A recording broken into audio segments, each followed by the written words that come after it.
Good morning, students. Today we are moving on another chapter, that is the market as a social institution. So here we learn about the types of market and how the all procedures of market. We'll learn about the prominent personality, that is Adam Smith. 4.1 Sociological perspectives on market and the economy. ठीक है, sociological market and उसकी economy पे क्या हमारे sociological perspectives है, क्या हमारी सोच है. The most famous of the early political economist was Adam Smith. ठीक है, एडम स्मिथ के बारे में हम बहुत पढ़ेंगे, इकोनॉमिक्स में भी, सोशियोलॉजी में भी. ठीक है, इन्होंने अपनी एक is the wealth of Nations, यहाँ हम इन्होंने बताया कि मार्केट इकोनॉमी कैसे इमर्ज हुई, किस तरह से बनी. क्योंकि पहले तो प्राइवेटाइजेशन और कैपिटलिज्म नहीं था, बट जब आ गया तो उन्होंने तब ये बुक लिखी थी बताने के लिए कि मार्केट किस तरह से बनी. ठीक है, मार्केट को हम ये भी बोल सकते हैं कि फॉर से किसी ने कोई भी शॉप सेटअप की, लेट्स से हम मोबाइल की ही बात करते हैं, मोबाइल की शॉप सेटअप की, उसकी शॉप अच्छी अर्न कर रही थी तो उसको देखकर दो ने और खोल ली, आगे तीन ने और ओपन कर ली, तो वो क्या हो जाएगी, एक तरह से मोबाइल मार्केट हो जाएगी. Smith argued that the market economy is made of a series of individual exchange or transactions. जो मार्केट होती है वहाँ पर इंडिविजुअल एक्सचेंज होता है. Individual exchange means let's say आपकी शॉप है, मैं आपके पास आती हूँ कुछ भी खरीदने के लिए, मैंने आपको पैसे दिए, आपने मुझे सामान दिया, वो क्या बन जाएगा, इंडिविजुअल एक्सचेंज. जो पैसे दिए वो हो जाएगा transaction, which function and order system, और इसी से हमारी अर्निंग हो गई and this is called market. This happened even though none of the individual involved in millions of transactions that intended to create a system. तो market system बनाने की जरूरत नहीं पड़ती, वो अपने आप बन जाता है. That is an automated procedure. Each person look only for their own interest, but in the pursuit of self-interest, the interest of all or society also seems to be looked forward. So हर एक person अपने interest के लिए देखता है, अपने self interest को आगे रखता है, तभी वो चीज़ें खरीदता है एंड सेल करता है. और इस चीज़ में सोसाइटी भी बहुत बड़ा रोल प्ले करती है. अब जैसे इंडिया में बीफ बैन है तो हम बीफ मार्केट नहीं सेटअप कर सकते, तो क्या हो जाएगी, वो सोसाइटी का रोल हो जाएगा. ठीक है, now we are moving on another point. In the sense there seems to be some sort of unseen forces at work converts which is good for each individual into what is good for society. So society का role ज़्यादा होता है market में, क्योंकि हम ये देखते हैं कि सोसाइटी में कौन सी चीज़ अच्छी रहेगी. ठीक है, so without society we can't set up a market. So अगर हम कोई भी बात ले लीजिए, आप किसी खाने की चीज़ ले लीजिए, रेस्टोरेंट ले लीजिए, जहाँ पर मंदिर की बात करते हैं. ठीक है, मंदिर के पास में हम नॉनवेज की शॉप नहीं सेटअप कर सकते. क्यों? क्योंकि सोसाइटी नहीं अलाउ करती. अगर होती भी है तो कितने डिस्प्यूट्स रहते हैं उन लोगों के. This unseen force is called the invisible hand bye Adam Smith. तो जो एक फोर्स मार्केट को रन करती है, दैट उसको क्या बोलते हैं, एक the invisible hand. This is very important students, you need to learn it. ठीक है, एडम स्मिथ ने ये बताया था कि जो फोर्स मार्केट को हैंडल करती है, रन करती है, उसे बोलते हैं the invisible hand. This economic philosophy was also given by laissez-faire, a French phrase that means leave alone or let it be. So कोई भी चीज़ है, like आप पढ़ भी रहे हो तो बार बार अगर मैं आपसे आकर पूछे जाऊंगी कि समझ आ रहा है, आता है, नहीं आता है, तुम कुछ नहीं कर सकते, अगर मैं ऐसी बातें तुम्हें बोलूंगी, so you will feel bad. ठीक है, सो जितना हम किसी के काम में लेज़े फेरे करेंगे, इंटरफेरेंस करेंगे, वो काम उतना अच्छे से नहीं होगा. सो इकोनॉमिक फिलॉसफी कहती है कि अगर आपको मार्केट को रन करवाना है, then you do not have laissez faire. Laissez फेरे मीन्स कि इंटरफेयर नहीं करना है. ठीक है, सो वीकली मार्केट्स की बात कर लेते हैं. हमारे भी होती है वीकली मार्केट्स, जैसे वेजिटेबल मार्केट होती है, फ्ली मार्केट्स होती हैं. सो ये इन्हें क्या बोलते हैं, वीकली मार्केट्स, या इन्हें हम ट्राइबल मार्केट भी बोल सकते हैं. और इसका सबसे अच्छा एग्जांपल है छत्तीसगढ़ का एक विलेज है दुराई. ठीक है, दुराई में है बस्तर. सो आपको इतना लर्न करना है वीकली मार्केट के बारे में.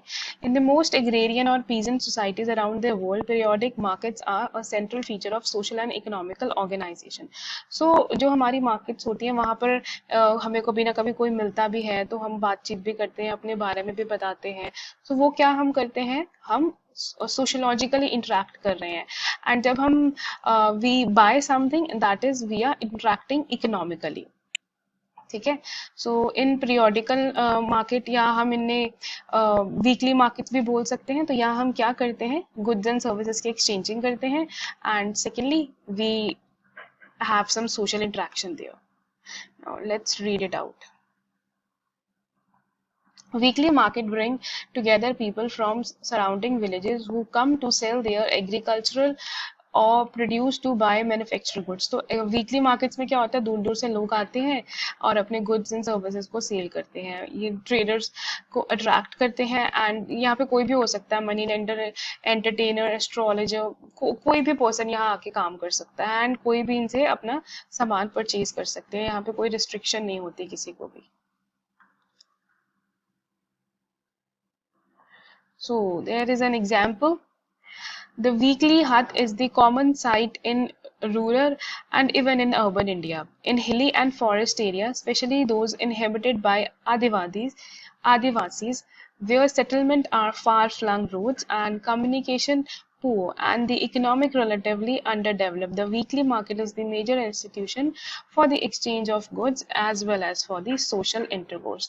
क्योंकि काफ़ी जगहें इंडिया में अभी भी ऐसी हैं जहाँ पर हम कम्युनिकेट अच्छे से नहीं कर पाते हैं, मतलब कि टेक्नोलॉजी अच्छी नहीं है, तो वहाँ पर ये जो वीकली मार्केट्स होती है यही सबसे बड़ा सोर्स होता है लोगों के पास में एक दूसरे से मिलने का, बातचीत करने का और अपनी जितनी भी नेसेसिटीज है उसे परचेज करने का। So you can see there is an image, इस तरह से होती है weekly market, and what is the weekly market. For many visitors, the primary reason to come to the market is to social. तो काफ़ी visitors जो वहाँ आते हैं, वहाँ वो सोशल होने के लिए आते हैं, अपने रिश्तेदारों से मिलने आते हैं, कुछ लोग मैरिजेस के लिए आते हैं, कुछ लोग गॉसिपिंग के लिए आते हैं, कुछ लोग बिजनेस के लिए आते हैं। ठीक है। So this is weekly market. This chapter is going to be very easy. The entry of traders and money lenders from outside the local area led to improvised of Adivasis, many of whom lost their land to outsiders. तो definitely जब किसी जगह पे आके business होगा, trading होगी, तो उस particular area की जो condition है वो भी improve होगी। तो जो money lenders and traders किसी भी weekly market में जाते हैं तो वहाँ का जो particular area होता है, वहाँ के जो लोग होते हैं वो डेवलप हो जाते हैं। ठीक है। तो स्पेशली आदिवासी ग्रुप्स में ही किया जाता है। this thing एक popular by Gond as an Adivasi group. तो हमने याद रखना है नाम, we have to cram this name, that is Gonds. ठीक है। गोंड्स कौन है, आदिवासीज हैं।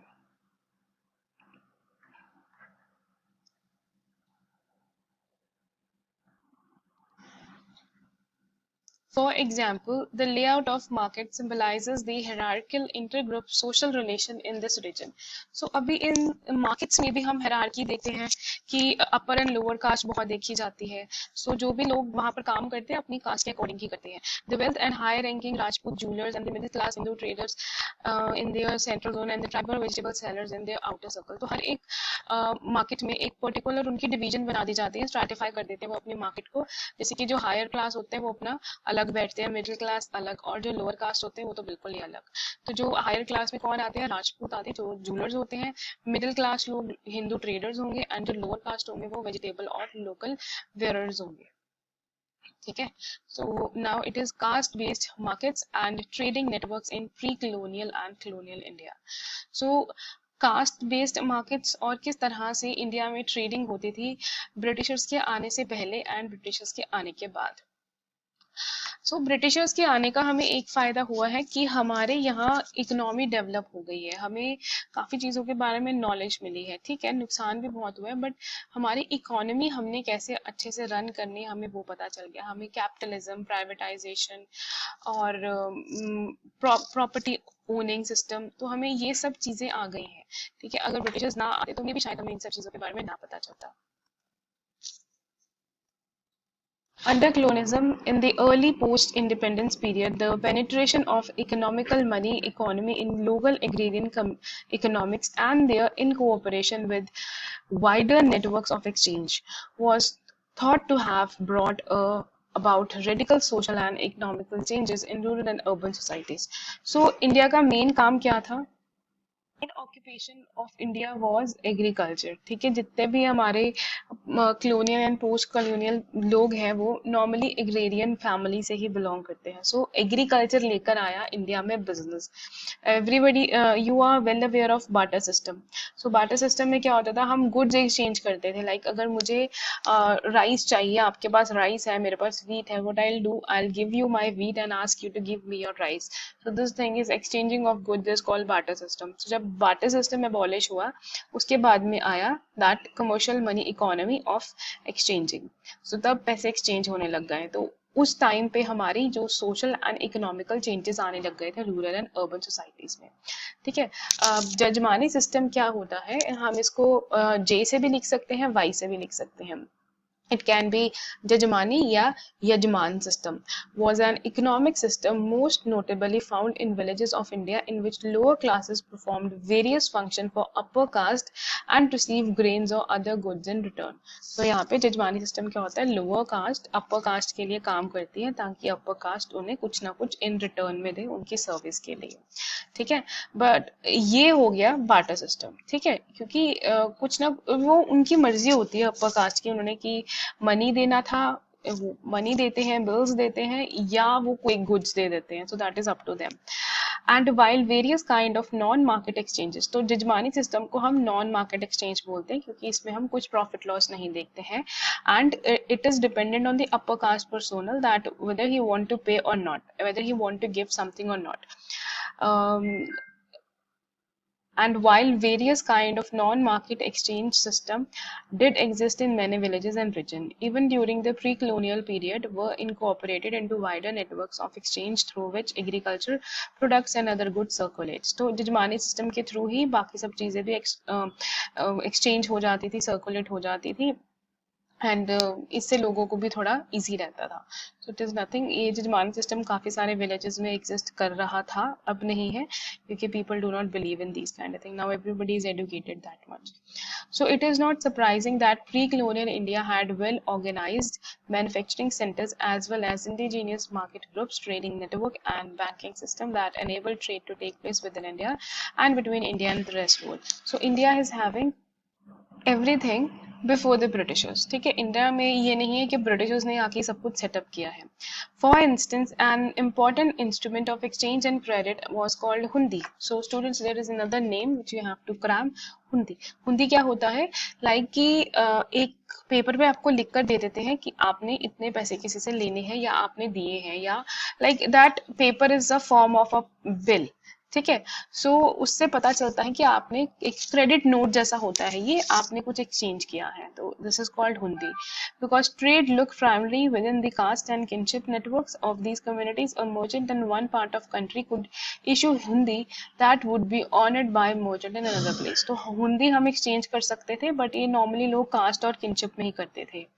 सो for this is, they are the native of Tamil Nadu, the Nukkukutai Chitriyars or Nakarattas provide an interesting illustration of how these indigenous trading network work. You have to write this example. Fine, now caste based, we are moving on, caste based trade among Nakarattars of Tamil Nadu. Tamil Nadu में नकरताज जो है वो किस तरह काम करते हैं। Nakarattars banking system was a caste based banking system. Individual Nakarattars organize their lives around participation and management of various communal institution adapted to the task of accumulating and distribution of the capital. तो ये लोग अपने cast में ही काम करते थे and वही सब ये लाइक बिजनेस करते थे, तो कास्ट के बाहर नहीं काम करते थे। Now the another is social organization of market. Market किस तरह से सोशल होती है, क्या क्या चीजें मार्केट को सोशल करती है, and that is traditional business communities. तो हमारे इंडिया में बहुत देर से ये चीज चलती आ रही है कि हम हायरार्की के अकॉर्डिंग ही जॉब करते हैं। So now we learn about कि कौन क्या काम करता है। ठीक है, so in fact Vaishyas constitute one of 4 varnas, ठीक है। सो वैश्याज जो हैं, जो हमारे थर्ड हेरार्कल डिवीजन पे हैं, वो करते हैं ट्रेडिंग का काम।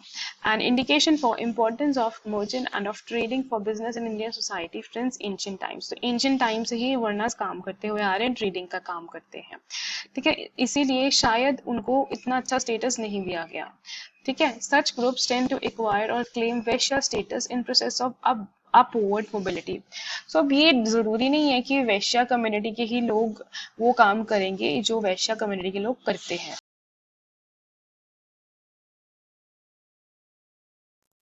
जो भी पर्सन उस कम्युनिटी का काम करेगा तो उसे भी वही नाम दे दिया जाएगा। जैसे कोई ट्रेडिंग, कोई मोबिलिटी का काम करेगा तो उसे वैश्या नाम दे दिया जाएगा, ठीक है।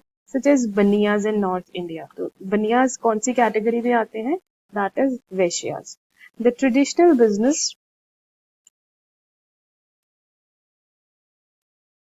The traditional business communities in India include not only Vaishya but also other groups with distinct religious or community identities. So it is not important that जिनको वैश्या ग्रुप में रखा है वही वैश्या कम्युनिटी का काम करेंगे, कोई और भी कर सकता है। तो जैसे कि कौन से हैं वो? पारसी, सिंधी, भोराज और Jains. Merchant communities did not have a high status in societies. For instance, during the colonial period, the long-distance trade in salt was controlled by the marginal tribal group.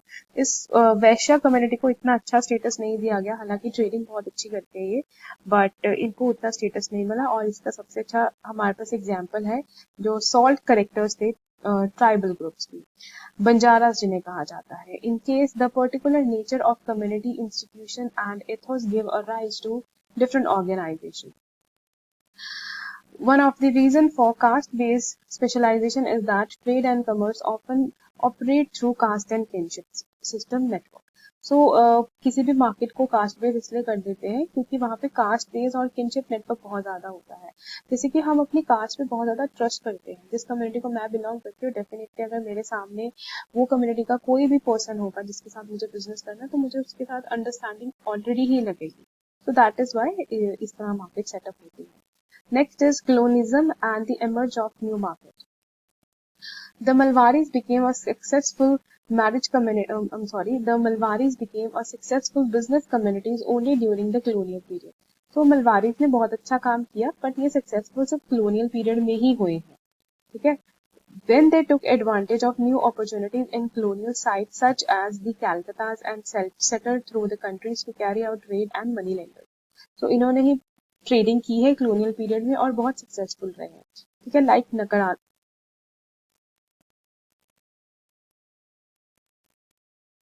Like south India के जो नकरातर्स हैं वो बहुत successful रहे हैं इस period में, ठीक है। Which created the relationship of trust and to operate banking systems. They were building up the trust in the whole community and they were doing the trade in whole of the nation. They were settled in Calcutta, North India, South India, depending upon the type of their work. British India, in the late colonial and after independence, some Malwari families transformed themselves into the modern industrialized. And even today, Malwari control the more Indian industries than any other community. So, क्योंकि ये colonial period से ही इतने developed आ रहे हैं तो definitely उस time पे इन्होंने इतना अच्छा business कर लिया। So आगे भी मतलब जो अभी current situation है contemporary era में भी वही successful होंगे। अगर हम देखते हैं जितने भी आजकल modern industries हैं ज्यादातर मलवारी families ही में run करती हैं। So students, this is all for today. I have skimmed the chapter. I have only explained you which is the most important thing. So I hope you understand the lecture, and if you have any sort of problem, please do message me. Thank you so much.